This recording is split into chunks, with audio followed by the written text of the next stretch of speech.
ტვინის ინფარქტის შემდეგ 88 წლის მარგო უკვე ერთი თვეა, რაც საწოლს არის მიჭაჭული. მის გვერდით მუდმივად მისი ვაჟი სოსო იმყოფება. სოსოს დედის გარდა ამ ქვეყნად არავინ ჰყავს. ოდესღაც ის ბავშვთა სახლიდან გამოყვანილი, არავისთვის საჭირო ბიჭუნა იყო, მაგრამ მარგომ ვერ შეძლო სხვისი შვილისთვის გვერდი აევლო. დიახ, ის დედობილია, მაგრამ განასიყვარული შეიძლება ყალბი იყოს.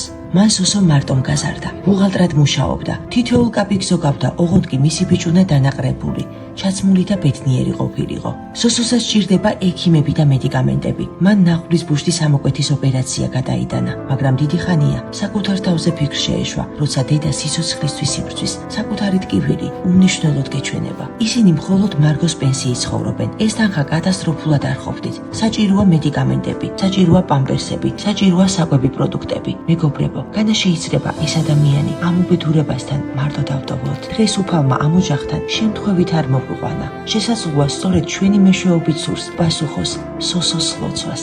მეგობრებო, ნუ ჩაუვლით გვერდს, დაეხმარეთ დღესვე. სიკეთის გადადება არ შეიძლება. ხვალ ამ ოჯახისთვის შესაძლოა ძალიან მკვიანი იყოს. გადარიცხეთ ნებისმიერი თანხა ჩერნოვეცკის ფონდის ოფიციალური საიტის მეშვეობით.